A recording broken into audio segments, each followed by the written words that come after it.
Right అండి. ఒక car 440 కిలోమీటర్లు వెళ్ళడానికి 5:30 గంటలు పడుతుందంట. అయితే 30 కిలోమీటర్లకి ఎంత టైం పడుతుంది? వెరీ సింపుల్ క్వశ్చన్ అండి. జాగ్రత్తగా చూసుకోండి. 440 కిలోమీటర్లు వెళ్ళడానికి 5:30 గంటలు. 5:30 గంటలు అంటే ఎంత?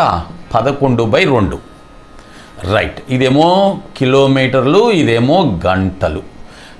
అంటే ఇప్పుడు దీంట్లో ఈ 11 దీంట్లో 4 సార్లు రెండిటి వచ్చేసింది అనుకోండి, 80 కిలోమీటర్లు వెళ్ళడానికి 1 గంట పడుతుందండి. అది అయితే వాడు అడిగింది 30 కిలోమీటర్లకి ఎంత పడుతుంది అని అడగండి. 30 కిలోమీటర్లకి ఎంత అయిపోయింది.